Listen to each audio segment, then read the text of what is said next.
बच्चों, कैसे हो आप सब। आई होप आप लोग एकदम अच्छे होंगे और बोर्ड एग्जाम्स का प्रिपरेशन बहुत बहुत अच्छे से कर रहे होंगे। आज का वीडियो होगा concluding video of the series quadratic equations. बहुत इंपॉर्टेंट वीडियो है, बहुत इंपॉर्टेंट कॉन्सेप्ट है।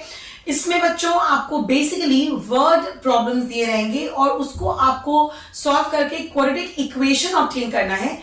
फिर हम उसे सॉल्व करके उस x की या y की जिस भी वेरिएबल में वो क्वाड्रेटिक इक्वेशन होगा उसको हम सॉल्व करेंगे, उसकी वैल्यूज निकालेंगे और फाइनली अराइव करेंगे आंसर पे। ठीक है, तो बिना किसी डिले के let's get started with the video. चलो बच्चों, एमएल अग्रवाल से एक्सरसाइज 5.5 पहला क्वेश्चन हम उठाएंगे। Question number 5। क्वेश्चन बोर्ड पे लिख देती हूं। सम of two natural numbers is 8. Sum of two natural numbers is 8 and their difference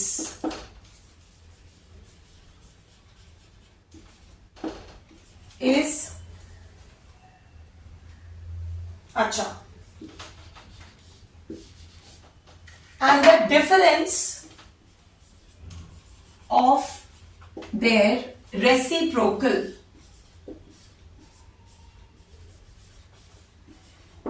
is 2/15. Find the numbers. बच्चों, चैप्टर के बिगिनिंग में मैंने बताया था कि आप पढ़ रहे हो अभी quadratic equations in one variable. तो द मोमेंट आपने देखा कि the sum of two natural numbers, तो आप ऐसा नहीं लिख सकते हो let the two numbers be x and y, ये अलाउड नहीं है। तो आप इसको सॉल्व कैसे करेंगे बच्चों? हम किसी एक नंबर को x मान लेंगे। Let one number be x, therefore other number, दूसरा नंबर क्या होगा बच्चों? देखो, दो नंबर्स का सम है। अच्छा, ये नंबर्स कैसे हैं? नेचुरल नंबर्स है, इंटीजर्स नहीं है, होल नंबर्स नहीं है, मतलब जीरो नहीं हो सकता कोई भी नंबर। तो एक नंबर अगर x है बच्चों, तो दूसरा नंबर क्या होगा? देखो, दो नंबर्स का जो सम है वो 8 है। कोई भी दो नंबर्स हैं 5, 3, 8, 7, 1, 8, कोई भी दो नंबर्स का सम 8 आ रहा है।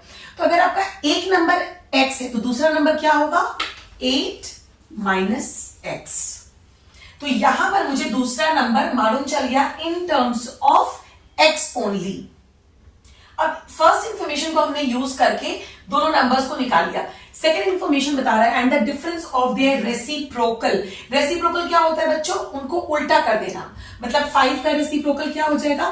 5, 1/5। 2/7 का रेसिप्रोकल क्या हो जाएगा? 7/2। तो x का रेसिप्रोकल क्या होगा? Reciprocal of x will be equal to 1/x and reciprocal of जो दूसरा नंबर है यानी कि 8 माइनस एक्स, ये क्या होगा बच्चों? 1/8 माइनस एक्स। और क्वेश्चन क्या बोल रहा है? डिफरेंस ऑफ देयर रेसिप्रोकल, यानी इनका डिफरेंस 2/15 है। तो अगर मैं बोलूं कि इसका reciprocal 1/x minus 1/8 minus x is equal to 2/15, मतलब कि इन रेसिप्रोकल का डिफरेंस ये है। ठीक है बच्चों, चलो अब इसको सॉल्व करेंगे। तो बच्चों यहां पर एलसीएम ले लो। इसको सॉल्व करने के लिए एलसीएम हो जाएगा x इंटू 8 माइनस एक्स। ये 8 माइनस एक्स पूरा का पूरा यहां पर, और ये minus x is equal to 2/15। बच्चों ये हो जाएगा 8 minus 2x upon 8x minus x square, bracket खोल दो, इज इक्वल टू 2/15। बच्चों यहां से हम 2 कॉमन निकाल सकते हैं। ये 2 कॉमन निकालने से क्या होगा? यहां आ जाएगा 4 और यहां आ जाएगा बस x। देखो, ठीक है, तो ये 2 और ये 2 यहां पर कैंसिल हो गए। तो हमारा थोड़ा सा इक्वेशन थोड़ा रिड्यूस हो जाएगा। अब इस 15 को यहां ले आओ, तो 15 into 4 minus x is equal to 8x minus x square. Bracket open करो, 15 4 जा 60 minus 15x is equal to 8x minus x square. X square यहां आएगा तो एक्स स्क्वायर माइनस 8 यहां पर आ जाएगा, यानी कि minus 23x plus 60 equal to 0। अब बच्चों इस इक्वेशन को हमें सॉल्व करना है देखो यहाँ पर मैंने फॉर्मूला लिख रखा है x equal to minus b plus minus under root d square minus 4ac upon 2a। इसी फॉर्मूले को यूज करके x की वैल्यूज निकालेंगे। ऊपर का क्वेश्चन मैं रब करती हूँ, सबने कॉपी कर लिया है।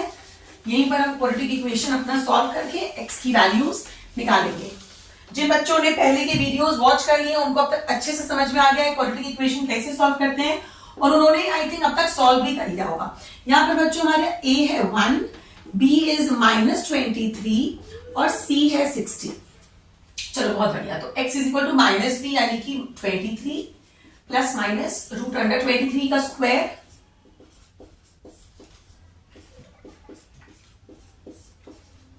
$529 माइनस 4 इंटू a है 1 और c है 60 divided by 2 is equal to 23 plus minus, तो 529 माइनस 4 इंटू 6 इज 24, तो ये 240 है बच्चों। इसको सॉल्व करो, 289 under root 289 divided by 2।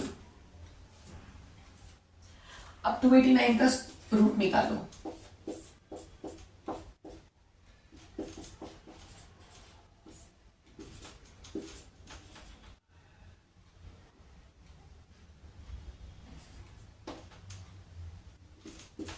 Seven seven 49, 7 2 14 plus 4 8, यानी कि इसका स्क्वायर रूट है 17, यानी कि 23 प्लस माइनस 17 अपॉन 2।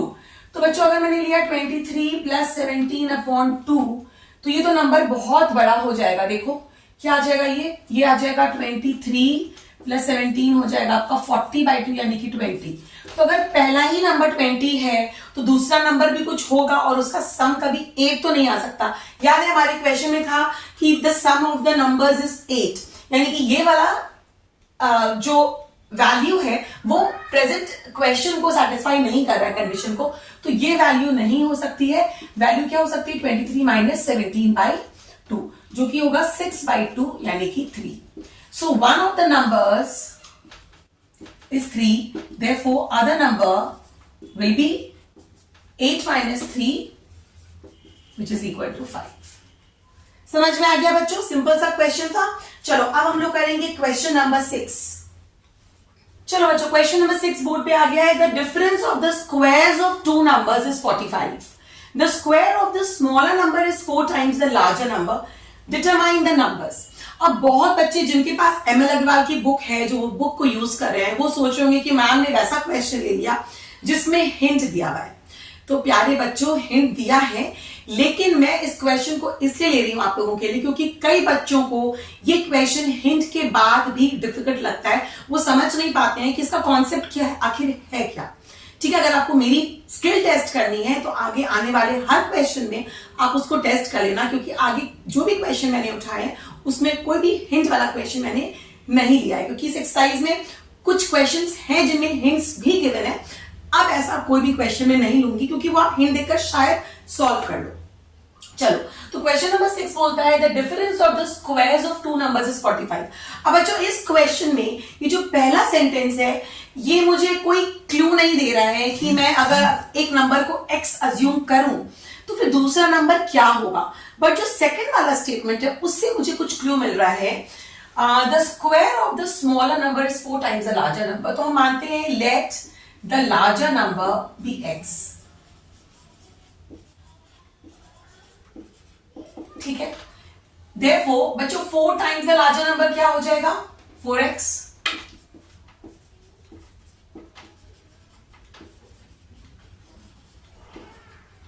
ठीक है, अब ये बोल रहा है the square of the smaller number, यानी कि स्मॉलर नंबर जो भी है उसका स्क्वायर जो है that is equal to 4 times the larger number यानी कि 4x।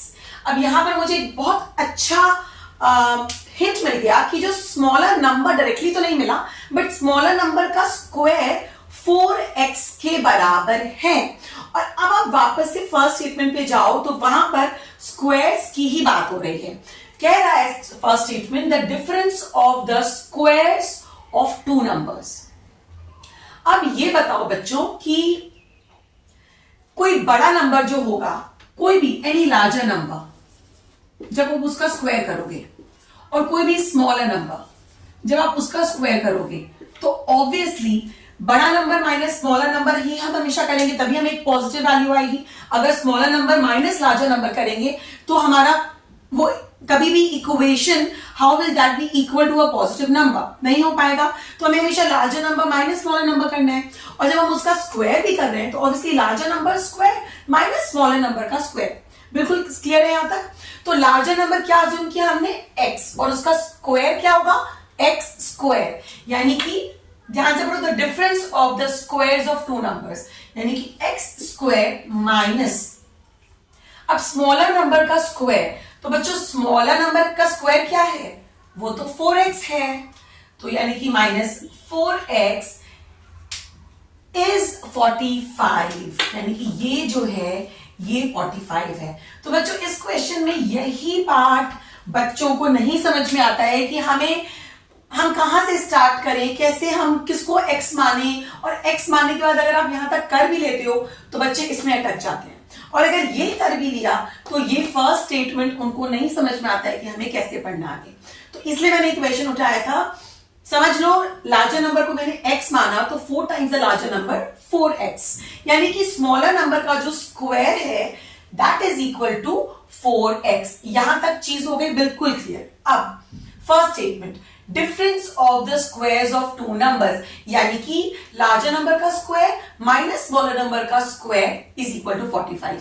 तो लार्जर नंबर का स्क्वायर माइनस स्मॉलर नंबर का स्क्वायर, इसका स्क्वायर मत कर देना बच्चों, यहां पर ऑलरेडी लिखा हुआ है ना स्मॉलर नंबर का स्क्वायर ही 4x है, तो minus 4x is equal to 45। क्या ये एक क्वाड्रेटिक इक्वेशन है? बिल्कुल है। एक्स स्क्वायर माइनस 4x, इसको यहां ले आए, अब ये इस फॉर्म का हो गया ना, ax square plus bx plus c is equal to 0, जहां पर a क्या है बच्चों 1, b क्या है -4 और c क्या है -45। तो जब हम इसको सॉल्व कर देंगे तो हमें वैल्यूज आ जाएंगी x की, तो x is equal to -b plus minus under root b square -4ac upon 2a is equal to 4 plus minus under root 4 का square 16 minus 4a is 1, c is -45 divided by 2a, that's 2। 45 into 4 कितना होता है बच्चों? 180।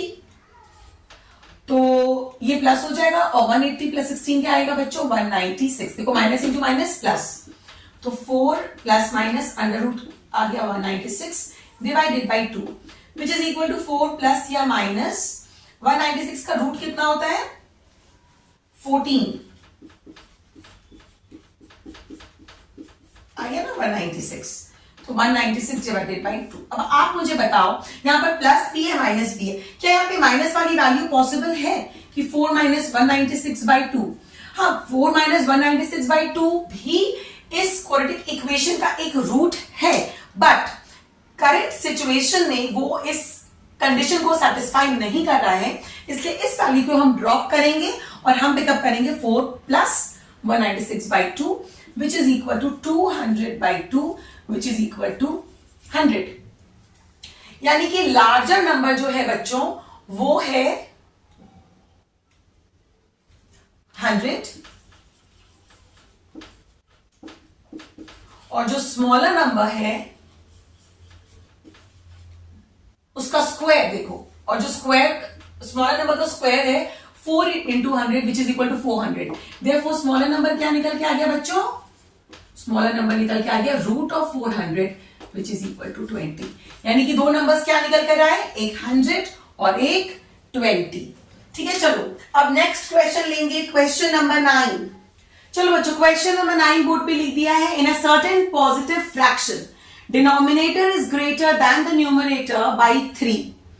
If 1 is subtracted from both the numerator and denominator, the fraction gets decreased by 1 by 14. Find the fraction. अब ये वैसा सवाल नहीं है कि आपने मान लिया let the fraction be x by y. Always remember my words. We are learning quadratic equations in one variable only. तो आप जो भी variable introduce करोगे, let it be x, let it be y, let it be p, let it be q, anything, but it has to be just one variable. Always remember, okay? तो we will start with अच्छा, अब यहां पर हम कौन सा statement पहले लें, फर्स्ट वाला, सेकेंड वाला? इस केस में ऑब्वियसली फर्स्ट वाला. In a certain positive fraction, positive denominator is greater than the numerator by 3. अब डिनोमिनेटर किस पे डिपेंड करता है? न्यूमरेटर पे. तो क्या हम डिनोमिनेटर को एक्स अज्यूम करेंगे या न्यूमरेटर को? ऑब्वियसली न्यूमरेटर को, क्योंकि न्यूमरेटर को अगर एक्स माना तो डिनोमिनेटर न्यूमरेटर की टर्म्स में एक्सप्रेस हो पाएगा. चलिए स्टार्ट करते हैं. Let the numerator be x. Therefore denominator क्या बच जाएगा बच्चों? The denominator is greater than the numerator by 3. मतलब जो भी वैल्यू है न्यूमरेटर की, डिनोमिनेटर उससे 3 ज्यादा है. तो अगर न्यूमरेटर x है तो डिनोमिनेटर है x प्लस 3. फर्स्ट पार्ट तो हमको समझ में आ गया. इफ 1, अच्छा अगर ऐसा है बच्चों कि ये न्यूमरेटर है और ये डिनोमिनेटर है, तो फ्रैक्शन क्या बनता है? फ्रैक्शन बनता है न्यूमरेटर अपॉन डिनोमिनेटर, यानी कि x अपॉन x प्लस 3. समझ में आ गया. अब सेकेंड केस बोल रहा है, if 1 is subtracted from both the numerator and the denominator. तो on subtracting 1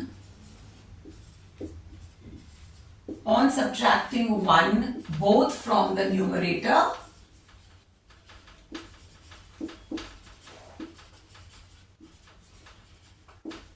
and the denominator, we get x में से x 1 सब्ट्रैक्ट करोगे क्या मिलेगा? x minus 1.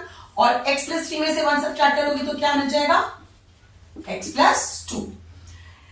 तो जो भी मिलता है, हमें क्या मिलता है? मिलता है x minus 1 upon x plus 2. यानी कि जब हमने ऐसा किया तो जो फ्रैक्शन मिला वो ये मिला. तो क्वेश्चन बोल रहा है कि on subtracting 1 from both the numerator and the denominator, the fraction is decreased bye 1/14. Fraction छोटा हो जाता है. अब आप मुझे बताओ, हमारे पास दो फ्रैक्शन है, एक ये फ्रैक्शन है और एक ये फ्रैक्शन है. बच्चों कौन सा फ्रैक्शन बड़ा है? ऑब्वियसली ये वाला फ्रैक्शन बड़ा है, क्योंकि क्वेश्चन ने क्लियर बता दिया हमें कि जब हमने ऐसा किया तो फ्रैक्शन छोटा हो गया. ऑब्वियसली बड़ा माइनस छोटा, सो दिस माइनस दिस. हमें इतना पता है कि जब हमने ऐसा किया तो हमने फ्रैक्शन को छोटा कर दिया. कितना छोटा कर दिया? फ्रैक्शन कम हो गया by 1/14. यानी bigger fraction minus smaller fraction is equal to 1/14. अब इसको भी सॉल्व करने का सेम तरीका है बच्चों. यहां पे एलसीएम ले लो, x plus 3 into x plus 2. अब ये x के साथ x प्लस 2 मल्टीप्लाई हो जाएगा और माइनस साइन दो, और ये x माइनस 1 के साथ x प्लस 3 मल्टीप्लाई हो जाएगा. इस तरह के क्वेश्चंस हमने प्रीवियस वीडियोस में भी सॉल्व किए हैं. जिन बच्चों ने नहीं देखा है, मैं बार बार आपको बता रही हूं कि आप मेरे प्रीवियस वीडियोस प्लीज वॉच करिए और उसके बाद आइए, क्योंकि ये लास्ट वीडियो है क्वाड्रेटिक का. आपको कुछ समझ में नहीं आएगा, जाइए उसको अच्छे से समझिए, उसके बाद ही देखिए. Everything is going to be very clear और तब आपको मजा आएगा सॉल्व करने में. ऑलराइट, चलिए अब हम ब्रैकेट ओपन करते हैं बच्चों. X square plus 2x minus, इस पहले ब्रैकेट को सॉल्व करेंगे. X square plus 3x minus x minus 3 upon, यहां भी ब्रैकेट खुल जाएगा तो x square plus 2x plus 3x plus 6 is equal to 1/14. बच्चों कुछ नहीं करना है, केवल सिंप्लीफाई करते चले जाना है. X square plus 2x minus, ये क्या है? X square plus 3x minus x मतलब प्लस 2x. याद रखना यहाँ पे क्या है दिमाग में? प्लस 2x, क्योंकि अब ब्रैकेट ओपन होगा तो ये सारी साइंस रिवर्स होंगी बच्चों. तो ये बन जाएगा माइनस एक्स स्क्वायर, यहां पे था प्लस 2x, ये बन जाएगा माइनस 2x, और ये माइनस 3 बन जाएगा plus 3. Very good. Divided by, यहां पे हम डिवीजन का साइन अब छोड़ते हैं. अब थोड़ा सा आगे ले चलते हैं. क्रॉस मल्टीप्लाई करेंगे तो ये 14 उठ के यहां आएगा and this will be equal to ये, यानी कि x square plus 5x plus 6, ये 1 के साथ मल्टीप्लाई हो रहा है. X square plus 5x plus 6. चलो बच्चों, ये एक्स स्क्वायर कैंसिल हो गया तो बचा क्या? 14 इंटू 2x माइनस 2x भी कैंसिल हो गया बच्चों. तो यहां पे हमारे पास क्या बच गया? 14 into 3 which is equal to 42. Is equal to x square plus 5x plus 6 is equal to, sorry, तो x square plus 5x minus, क्योंकि 6 माइनस 42, जब आप इस 42 को यहां ले जाओगे तो उसका साइन रिवर्स हो जाता है बच्चों, तो यहां पर 42 माइनस 6 आ जाएगा 36, माइनस 36 इज इक्वल टू 0। ये मिल गया हमें क्वाड्रेटिक इक्वेशन। अब इस क्वाड्रेटिक इक्वेशन को हम यहां पर सॉल्व करते हैं। मैं यहां पे लिखती हूं x square plus 5x minus 36 is equal to 0। तो x की वैल्यू क्या मिलेगी बच्चों, minus b which is equal to minus 5 plus minus 5 का square is 25 minus 4, a is 1, c is minus 36 divided by 2, यानी कि माइनस 5 प्लस माइनस, ये बच्चों माइनस इंटू माइनस प्लस हो जाएगा, 36 into 4 144 plus 25 169, 5 minus 5 plus minus 169 किसका square root क्या आएगा बच्चों, 13। अब यहां पे देखो बच्चों दो वैल्यूज, माइनस 5 माइनस 13 बाई 2 या फिर माइनस 5 प्लस 13 बाई 2। आप मुझे बताओ कौन सी वैल्यू हमें लेनी चाहिए, जल्दी से वीडियो को पॉज करके बताओ कौन सी वैल्यू हमें लेनी चाहिए और क्यों लेनी चाहिए वो वैल्यू, या जिस वैल्यू को हम ड्रॉप कर रहे हैं उसको हम क्यों ड्रॉप कर रहे हैं, ये क्लियर होना चाहिए बिल्कुल। देखो यहां पे लिखा है सर्टेन पॉजिटिव फ्रैक्शन, अगर मैंने ये वाली वैल्यू उठा ली तो माइनस और माइनस प्लस होगा लेकिन साइन तो माइनस रहेगा, यानी ये एक नंबर आएगा minus 18 by 2 which is equal to minus 9, यानी कि x की वैल्यू आ गई माइनस 9। तो ये न्यूमरेटर बन गया नेगेटिव और ये एक नेगेटिव फ्रैक्शन नहीं हो सकता है, इसलिए इसको हम कर देंगे ड्रॉप। ये वैल्यू सही है, तो this will be equal to 13 minus 5 which is equal to 8 by 2 which is equal to 4, यानी हमारा रिक्वायर्ड फ्रैक्शन क्या बना बच्चों, क्वेश्चन अल्टीमेटली है फाइंड द फ्रैक्शन। न्यूमरेटर था x which is equal to 4 और डिनोमिनेटर था x प्लस 3, उससे 3 ज्यादा यानी कि 7। So this is your answer. समझ में आ रहा है और क्या मजा आ रहा है सॉल्व करके, बस मजा आना चाहिए। चलिए नेक्स्ट क्वेश्चन, अगला क्वेश्चन है question number 11। A 2-digit number contains the bigger at tens place. The product of the digits is 27 and the difference between the two digits is 6. Find the number. तो ये 2 digits कौन से हैं बच्चों, भाई कोई भी 2 digits मिलाकर ही तो आपको एक 2-digit नंबर मिलेगा ना। मान लेते हैं हमारा कोई नंबर है 37, तो ये कौन से 2 डिजिट से बना है, एक डिजिट है 3 और एक डिजिट है 7। कोई भी नंबर 44, तो वो कौन से 2 डिजिट से बना है, 4 और 4 से मिलके बन गया है 44। तो चलो बच्चों इसको कैसे सॉल्व करना है, देखो अ 2-digit number contains the bigger at the tens place. तो मान लेते हैं कि लेट द बिगर नंबर जो कि टेंस प्लेस पे एग्जिस्ट कर रहा है bx। अब यहां पे हम ये नहीं ले सकते हैं कि and the smaller number at the units place भी y, एक ही वेरिएबल लेके चलेंगे। तो अब देखो difference between the 2 digits is x, यानी कि ये अगर टेंस प्लेस है और ये वंस प्लेस है, यहाँ पे 2 डिजिट्स हैं, ये अगर x है तो बिगर माइनस स्मॉलर, जो स्मॉलर नंबर है दैट इज इक्वल टू 6, यानी कि स्मॉलर नंबर क्या आ जाएगा बच्चों, x minus 6। Therefore the smaller number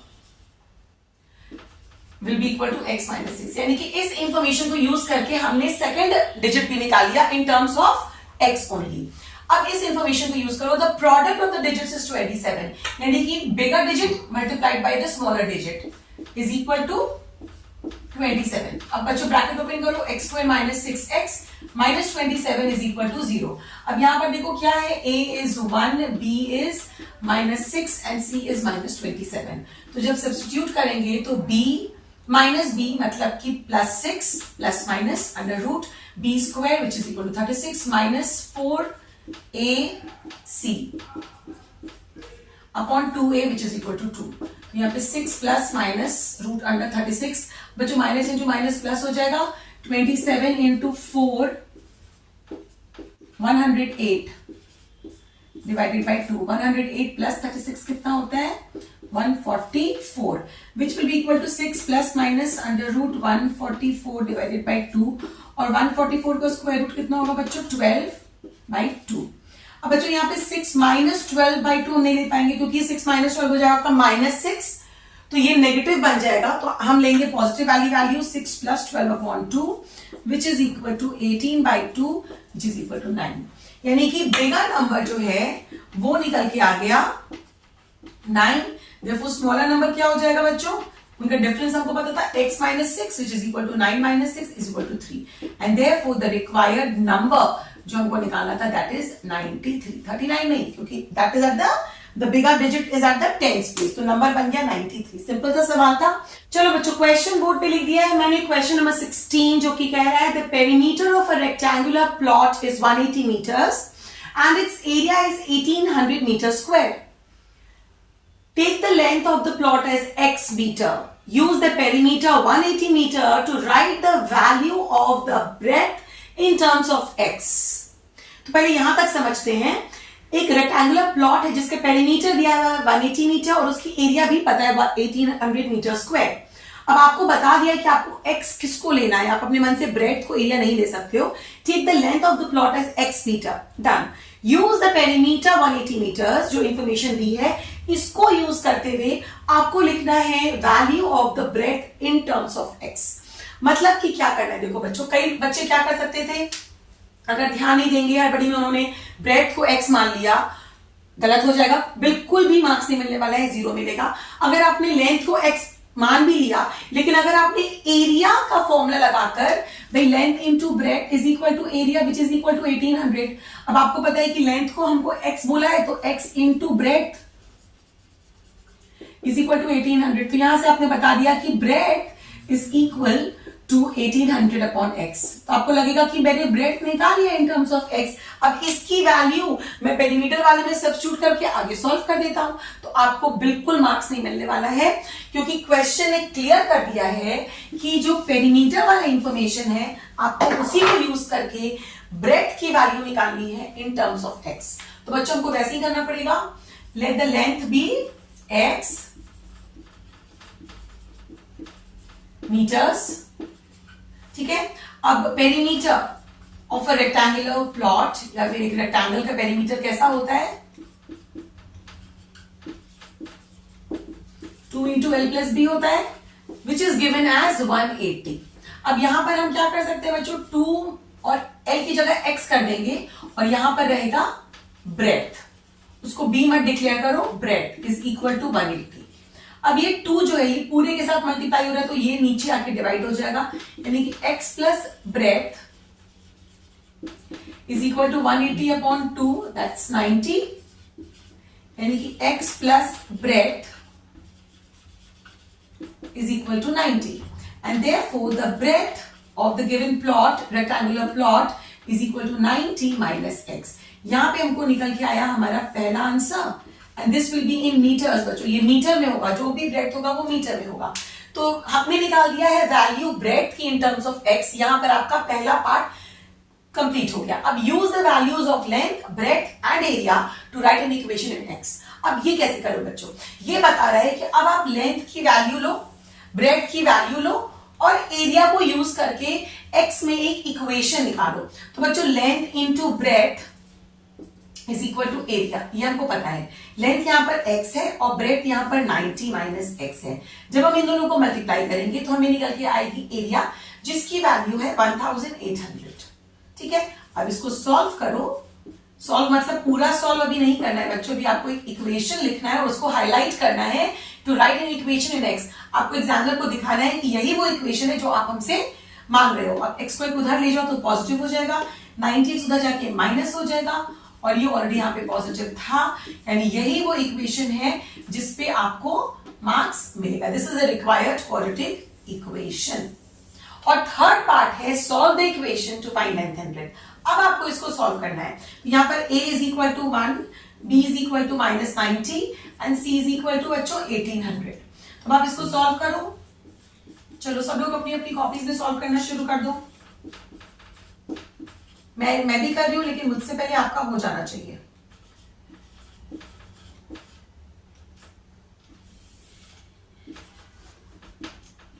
$90 plus minus 8100 minus 4 72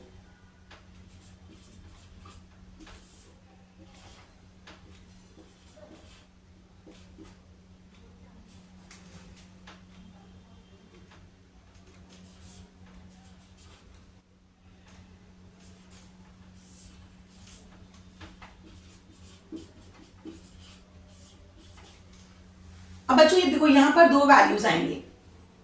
solve the equation to find length and breadth. जब आप इसको सॉल्व करोगे तो आपको x यानी कि लेंथ निकल के आएगा, ठीक है।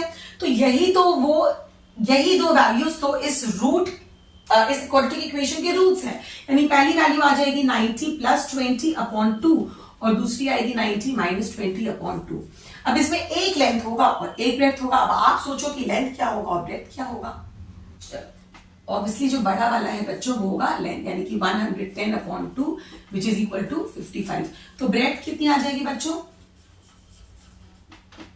70/2 विच इज इक्वल टू 35।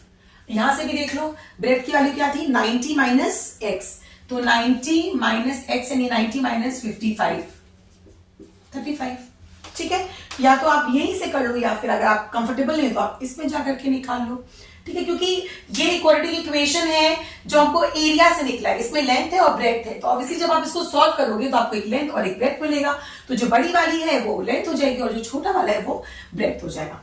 तो ये निकल गया हमारे इस रेक्टेंगुलर प्लॉट का दोनों डायमेंशन। और यहाँ पे क्वेश्चन होता है खत्म। अब हम जाएंगे क्वेश्चन नंबर 18 पे। बच्चों को वीडियो को पॉज करो, क्वेश्चन नंबर 18 सॉल्व करने की कोशिश करो। इतने मैं भी वीडियो को पॉज करके क्वेश्चन लिखती हूँ। तो देखो बच्चों क्वेश्चन नंबर 18 है बोर्ड पर। If the perimeter of a rectangular plot is 68 meter and the length of its diagonal is 26 meters, find its area. तो अब देखो यहां पर अगर एक रेक्टेंगुलर प्लॉट है उसके दो डायमेंशन हमें पता होने चाहिए, एक तो लेंथ और एक ब्रेथ। अगर हमें लेंथ और ब्रेथ पता है तो हमें एरिया निकल के आ जाएगा, लेंथ इनटू ब्रेथ। अब यहां पे आपको पेरीमीटर दे दिया है। अब देखो पेरीमीटर के लिए तो आप कोई वैल्यू डिक्लेयर करोगे नहीं, कोई वेरिएबल डिक्लेयर नहीं करोगे। तो अगर हमने मान लेते हैं कि लेंथ के लिए एक वेरिएबल डिक्लेयर किया, मैंने मान लिया कि let the length of the rectangular plot be x। तो स्टार्ट करते हैं, let the length of the plot be x meters। अब पेरीमीटर वाले फॉर्मूले में बच्चों 2 × L plus breadth is equal to 68, यानी कि length plus breadth is equal to 68/2 which is equal to 34। ठीक है बच्चों, अब देखो लेंथ हमने मान लिया है x, तो x plus breadth is equal to 34। अब यहां से हमको निकल के आ जाएगा कि breadth of the plot is equal to 34 - x meters.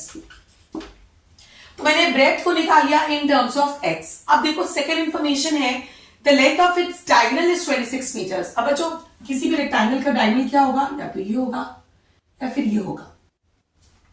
तो इसका जो डायगोनल का लेंथ है बच्चों वो इसके सारे जो वर्टेक्स एंगल्स है रेक्टेंगल के वो 90 डिग्री होते हैं। मतलब ये एक राइट एंगल ट्रायंगल है। यहाँ पे perpendicular square plus base square is equal to hypotenuse square, और इसका hypotenuse is the diagonal of the rectangle, यानी कि L square plus B square is equal to diagonal का स्क्वायर। अब यहां पे अगर आप सारी वैल्यू सब्स्टिट्यूट करो तो आपको एक क्वाड्रेटिक इक्वेशन निकल के आ जाएगा। L क्या है x, यानी कि x स्क्वायर, B क्या है 34 - x which is equal to 26 square. और जो 26 का स्क्वायर कितना होता है निकाल के देखिए,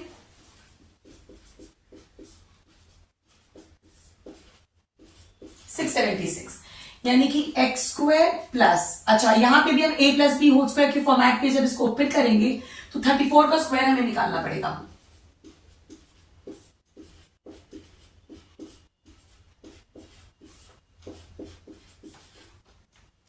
वन 156 और यहां पे आ जाएगा प्लस एक्स स्क्वायर और यहां पे आ जाएगा 68x इज इक्वल टू 26 का square which is equal to 676।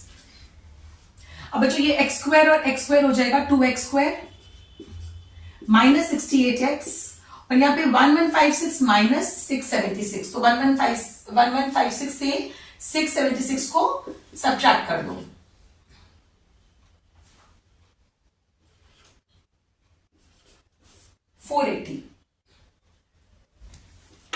Plus 480 is equal to 0। अब बच्चों यहाँ पे 2 कॉमन है तो इस 2 को भी यहां से रिमूव करते हैं। अब हमें मिल गया क्वाड्रेटिक इक्वेशन। इस क्वाड्रेटिक इक्वेशन को सॉल्व करके हमें मिल जाएगी एक्स की वैल्यूज। अब फटाक फटाक सब लोग सॉल्व करेंगे क्वाड्रेटिक इक्वेशन।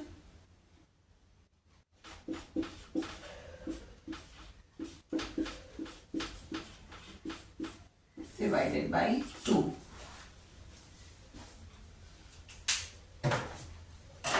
240 into 4, 960। ये हो जाएगा 34 plus minus 1156 minus 960 divided by 2। ये 1156 माइनस 960 कितना है बच्चों?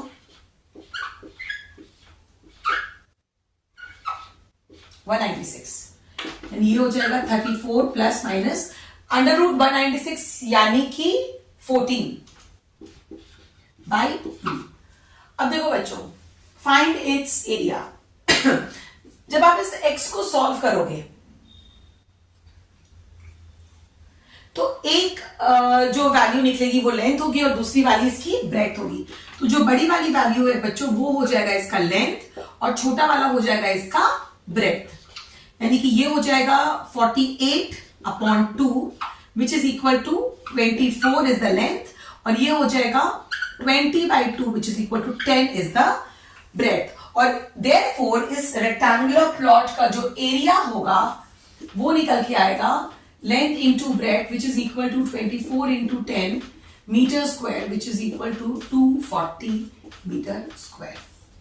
आई होप बच्चों ये क्वेश्चन बिल्कुल क्लियर हो गया है। चलिए नेक्स्ट क्वेश्चन पे चलते हैं which is question number 22। Video को पॉज करिए, क्वेश्चन पढ़िए, सॉल्व करना शुरू करिए। चलो बच्चों देखो क्वेश्चन नंबर 22 बोल रहा है in a PT display 480 students are arranged in rows and columns. मतलब कि कोई पीटी का डिस्प्ले है, बच्चों को पीटी का दिखाना है और वहां पर बच्चों को रोज और कॉलम्स में खड़ा कर दिया गया है। तो जो हॉरिजॉन्टल होते हैं वो रोज होते हैं और जो वर्टिकल होते हैं वो कॉलम्स होते हैं। If there are 4 more students in each row than the number of rows, find the number of students in each row। यानी कि ये जो एक रो में कितने बच्चे हैं that depends upon the number of rows। तो सबसे पहले हम assume करते हैं कि let the number of rows be x। मान लेते हैं कि वहां पर x रोज है, मतलब 1 2 3 ऐसे करते करते मान लेते हैं कि ये कुछ x रोज हैं। अब हर एक रो में बच्चों, हर एक रो में कुछ बच्चे खड़े हैं। मान लेते हैं एक बच्चा यहां, एक बच्चा यहां, एक बच्चा यहां, ऐसे करके कुछ बच्चे हैं। तो जितने बच्चे यहां हैं उतने ही बच्चे यहां हैं। ठीक है, तो यहां पर इस तरह से ये हर एक रो में कुछ बच्चे हैं। तो आप ये बताओ कि अगर मैंने बोला कि एक रो में मान लेते हैं कि 8 बच्चे हैं। एक रो में मान लिया मैंने कि there are 8 children standing in each row. यहां पे बताया ना कि 4 more students in each row, यानी कि जो अरेंजमेंट है वो हर एक रो के लिए सेम है। ये बात तो पक्की हो गई। अब मैंने ये माना कि हर एक रो में 8 बच्चे हैं। तो ये बताओ बच्चों कि नंबर ऑफ कॉलम्स कितने हो गए। अगर मैंने ये माना कि हर एक रो में 8 चिल्ड्रन आर देयर, तो इस रो में भी 8 बच्चे, इस रो में भी 8 बच्चे। ऐसे करते करते तो क्या हम ये बोल सकते हैं कि अगर एक रो में 8 बच्चे हैं तो देयर आर 8 कॉलम्स। ये पहली कॉलम, ये दूसरी कॉलम, इसी तरह से यहां पे भी बच्चे हैं। हो गया ना 8? नहीं हुआ। ये थर्ड कॉलम, ये fourth column, fifth column, sixth column, seventh column, eighth column. इसका मतलब कि जितने बच्चे एक रो में प्रेजेंट है वही तो होगा नंबर ऑफ कॉलम्स। यही बात इस क्वेश्चन में था, बहुत इंपॉर्टेंट। अब क्वेश्चन बोल रहा है if there are 4 more students in each row, यानी कि number of students in each row कितने होंगे बच्चों? If there are 4 more students in each row then the number of rows, यानी जितने नंबर ऑफ रोज हैं उससे 4 ज्यादा हर एक रो में बच्चे खड़े हैं। तो अगर मैंने माना कि मेरे पास 4 रोज हैं तो हर एक रो में 4 + 4 यानी कि 8 स्टूडेंट्स हैं। अगर मैंने माना मेरे पास 10 रोज हैं तो हर एक रो में 10 +4 यानी कि 14 स्टूडेंट्स हैं। ऐसा अरेंजमेंट कुछ पीटी डिस्प्ले का किया गया है। मैंने माना है कि नंबर ऑफ रोज x है, because we don't know what is the number of rows, तो number of students in each row जाएगा बच्चों x + 4, which is nothing but the number of columns. अभी तो मैंने आपको समझाया ना कि एक रो में जितने भी स्टूडेंट्स होंगे वही तो नंबर ऑफ कॉलम्स होगा, यानी यहां से मुझे मिलकर आ गया नंबर ऑफ रोज, यहां से मिलकर आ गया number of columns in terms of x and number of students, total number of students कितने हैं यहां पर। अगर मुझे निकालना है इस अरेंजमेंट का नंबर ऑफ स्टूडेंट्स, मानते हैं हमारे पास 4 रो हैं और हर एक रो में स्टूडेंट्स कितने हो जाएंगे 4 + 4 यानी कि 8, तो ये मैं यहां से इरेज कर देती हूँ। मान लेते हैं कि हमारे पास कुछ ऐसा अरेंजमेंट प्रेजेंट है, ठीक है। तो यहाँ पे कितने स्टूडेंट्स होंगे बच्चों, कैसे काउंट करेंगे, एक का हेड काउंट करेंगे, बिल्कुल भी नहीं। आपने नंबर ऑफ रोज काउंट किया 1 2 3 4 और नंबर ऑफ कॉलम 1 2 3 4 5 6 7 8 यानी कि 8 × 4 32। भाई यहाँ पे तो आप हेड काउंट भी कर लोगे तो कोई प्रॉब्लम नहीं है, लेकिन मान लो कि आपके पास करीब 21 रोज हैं और हर एक रो में 15 स्टूडेंट्स हैं। अब आप हर एक रो में 15 जाकर गिनोगे और फिर नंबर ऑफ रोज गिनोगे, सीधे आप कर लो 21 × 15, आपको नंबर ऑफ स्टूडेंट्स निकल के आ जाएगा। उसी तरह से यहां पर number of students will be equal to number of rows multiplied by number of columns. अब नंबर ऑफ रोज और नंबर ऑफ कॉलम्स हमें x के टर्म्स में पता है और नंबर ऑफ स्टूडेंट्स हमें दे दिया है 480, so this will be equal to x × x + 4। यहां से क्वाड्रेटिक इक्वेशन निकल कर आएगा बच्चों, इसको ब्रैकेट को ओपन करो, x² + 4x, ये उठकर यहां आएगा -480 इज इक्वल टू 0। अब जल्दी से इसे कंपेयर करो general format of a quadratic equation से। यहाँ पर a is 1, b is 4 and c is -480। जब इसको हम वैल्यूज को सब्स्टिट्यूट करेंगे तो हमें मिलकर आ जाएगा x की वैल्यूज।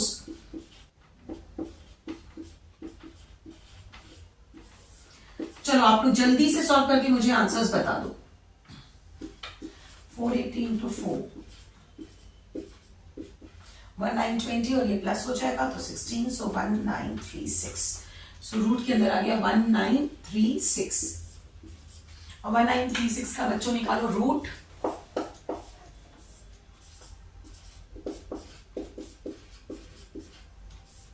इसका डबल 8 8 6 तो बहुत ज्यादा हो जाएगा, 4 4 16 336 4 4 यानी कि ये रूट होता है 44 का, आई मीन ये 44 का स्क्वायर था 1936, तो यहाँ पे -4 और अगर आप यहाँ पे -44 ले लोगे बच्चों तब तो आपकी वैल्यू नेगेटिव आ जाएगी, जो कि पॉसिबल नहीं है। Number of rows can not be a negative number, इसलिए यहाँ पे हम लेंगे -4 + 44 divided by 2 which will be equal to 40/2 which is nothing but 20। तो क्वेश्चन क्या है, find the number of students in each row. ये तो निकला हमारा नंबर ऑफ रोज, ये x की वैल्यू है, यानी कि number of rows in each, number of students in each row